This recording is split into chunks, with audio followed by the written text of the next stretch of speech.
I love this man. So does my wife, as she worked with him, working college football for many years, way back on ABC, when ABC Sports did all that. He's now the face and voice of so many events for our friends at NBC, and his show, Lunch Talk Live, has been preceding ours for the last 2 months. I love this man. I don't care who knows it. His name's Mike Tirico. How are you, Mike? I feel the same for you, Rich, even though you've run me out of the neighborhood. Your show is too big. We couldn't exist on the same block. So I've had to move along to another block where I could dominate. You know what, Mike? I love watching you do your thing. I've enjoyed seeing your home office. Your flex. You know, we all flex with our home offices when we show them off. You know.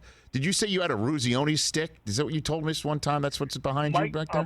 Mike Ruzioni autographed stick. It's a wooden stick, Canadian brand, and there are a bunch of the hockey guys who I know like that is really, really old school. And I was like, yes, it is. But I don't have many autographs. I think I may have bought that in an auction, or won it, I should say, in an auction. So have you had it authenticated, I Mike? Do we know that's really? Do we have you had it authenticated? Do we know that it's not like Mike Ruzioni? You know, like do we know? Yeah, Ruzioni X. I don't have the paper of authenticity with it, so it could be it could be Mike Ehrlich who I went to high school with or something like that. I don't know, but you know what? It served for a good story for 10 weeks, so I'm going to keep living. Who cares if it's Mark Aruzioni's stick? Who cares? That's right. Whatever. You know, it's funny, man. You sent a text to me and my wife a few weeks ago about you watching a replay of that Michigan State triple overtime game that you were doing play-by-play. Yeah. She was doing sideline of, where I was actually at the game in person and fearful of her life because Michigan fans stormed the field. I thought I'd never see her again. But what have you seen of in this quarantine where everybody's running back that you saw, that you called, that you either forgot you called or you sat back? Oh, okay, like this is something that I'm glad I was part of over the last few weeks. Well, the fun stretch, that was in a stretch when I texted you all and that game was on. That was a stretch. There was just one run of about, I think, 10 nights or so. Yeah. That things that I did on ESPN or ABC re-aired in different places along the way. So every night, like 9:30, I'd get this text from a random person. Hey, watching this game. Hey, I remember this game, which was fun. I think I've seen 6 or 7 Monday Night Football games re-air here in the West. So I may do as many ESPN Monday Night Football games this year as anybody else. But the one that I did actually sit and watch one more time was the return to Katrina New Orleans game back in 2006. Unbelievable. 53 weeks after Hurricane Katrina, or 55 weeks the game was. That was our third Monday Night Football game at ESPN. So that was game 3 in that run for me. And it was I was doing play-by-play, Joe Theismann and Tony Kornheiser.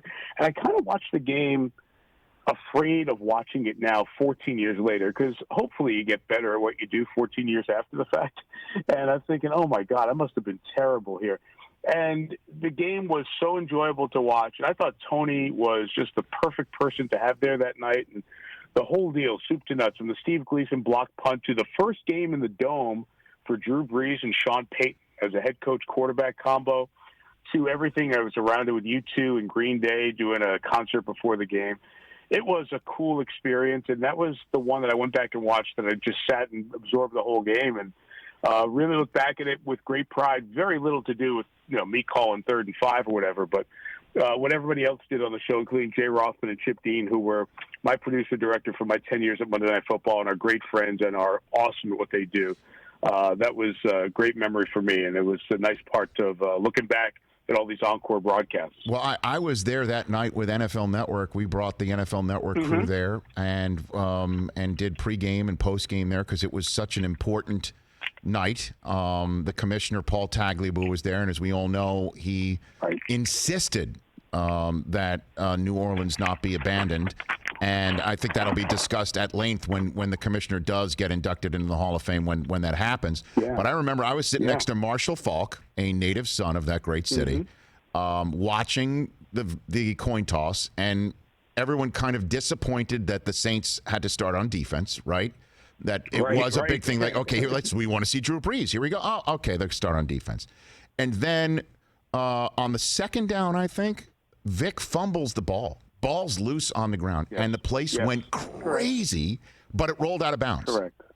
And the number of things that could have gone differently, coin toss, ball didn't roll out of bounds, actually rolled to a Saint, that didn't happen, but it led to Steve Gleason blocking that punt, which is now a statue in front of that stadium.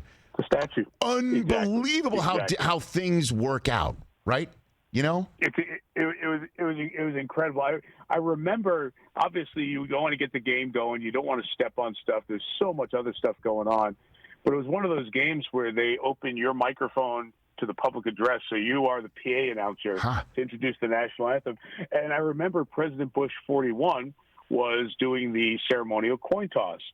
And there was a brief moment that I do vividly remember go, oh, my gosh, I'm going to introduce the president.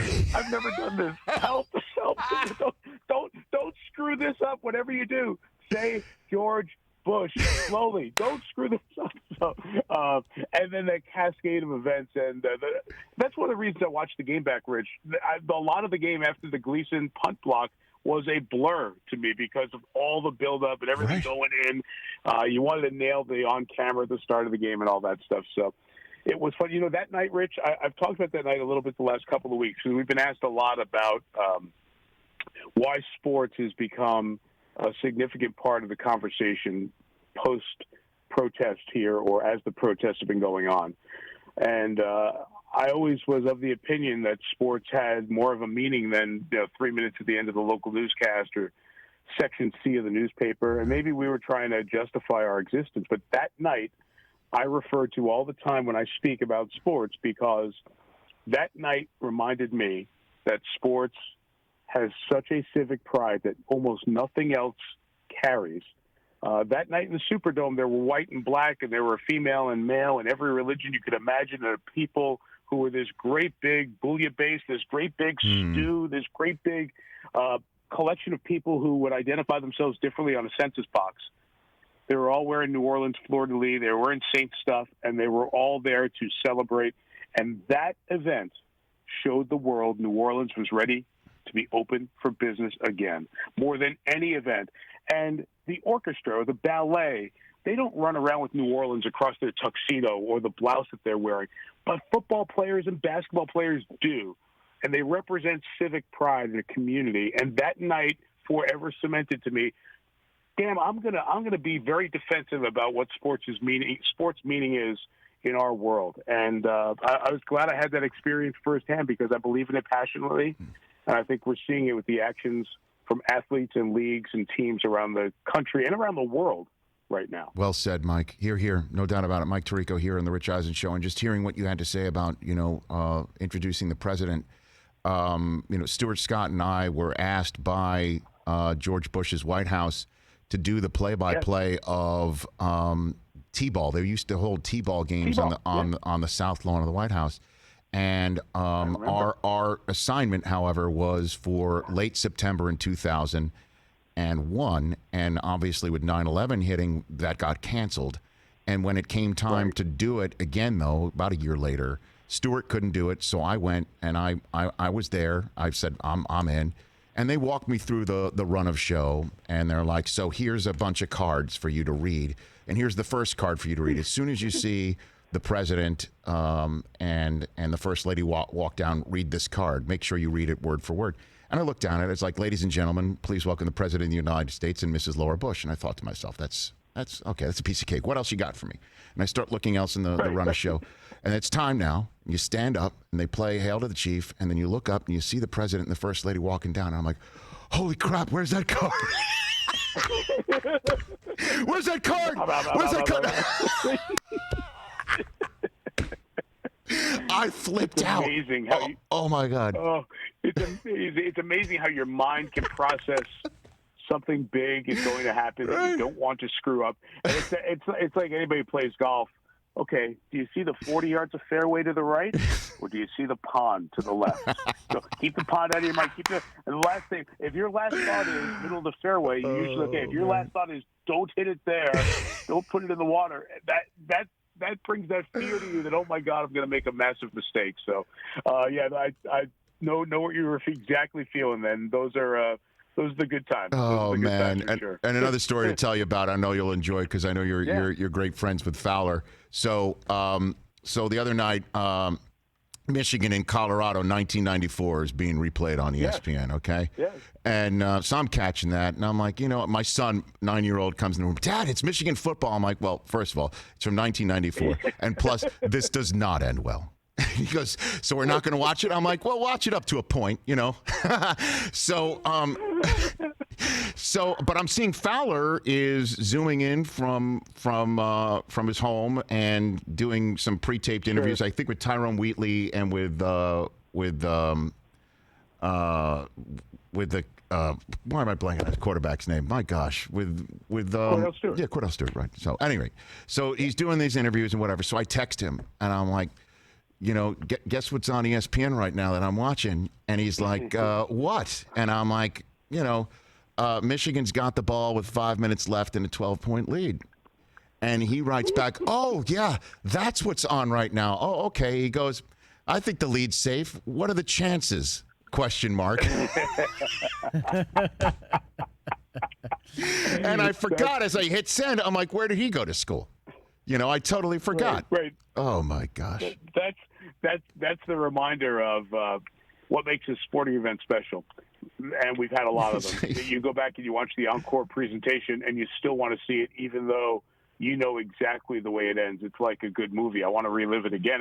I watched last Saturday because I've done a lot of the leads and tags for our NBC racing folks. I wasn't working the event. Right. But when American Pharoah won the Belmont, Tom Hammond, who was just so great covering the Triple Crown races and covered so much horse racing, has a degree in equine science. I did not know. Tom said that was the loudest he had ever heard a sporting event. He's done Olympics and all those events, and to watch that few minutes after Pharoah wins the Belmont, because it was 37-year wait, as Larry Colmus, the track announcer, called, the race announcer called on that moment. Just to watch it again, I'm sitting there going, I know he's going to win, and I'm going to still watch this. That's and right. It was just so much fun. That has been a little bit of a reminder of what we're missing. And we were just talking about this, Rich, on a conference call with our production team this week, because we're going to do the Belmont Stakes next week. Yep. And there'll be no fans, but the Belmont will run. And, you're at the 152nd, 152 Belmont Stakes. And we're thinking, you know what? This is the first American classic sporting event that will be held arguably since the NBA All-Star Game. It's been great to have golf back, obviously, and it's great to have NASCAR back. But NASCAR hasn't run Daytona since we're back. Golf is playing its first event since the Players was shorted, never finished. We haven't had a major. Other sports that are coming back and hearing them. But the American classics, the tent poles that kind of define our sports history year after year, the last one was arguably the NBA All-Star Game. Maybe if you don't want to say that, you go to the Super Bowl before that, and we have nothing of that ilk or regard until you get to the Belmont Stakes, which is still, although out of order, a Triple Crown race. So it kind of next week, I'm getting really excited as we end the talk show to kind of get ready for getting back to what I love this job for, and that's these huge events that you talk about for years and years and years. Well, you're the best at it, man, and I appreciate everything that you do and everything that you have done, and following you on NBCSN the last couple of months has been a treat. Totally has been, brother. You know how I feel about you, Mike. It's been fun. Two former 2:30 a.m. Sports Center anchors have shared the decks a few times. Still following each other after, although with the sun up, which is pretty cool. So that's true. I love the show. Thanks. Keep it going. I have a great appreciation for what you guys do every day. You and Dan Patrick and everybody. Man, it's hard to do one of these shows every day for 3 hours, let alone for 1 hour, let alone three. So keep on doing, and I look forward to watching you and keep crushing it. Bud. Right back at you, Mike. You take care of yourself. That is Mike. All right, Rich. Have a good weekend, everyone. That's it. That's the one and only Mike Tirico. Hey, Mike. Hey, you watched all the way to the end. Thanks for that. Watch more right here.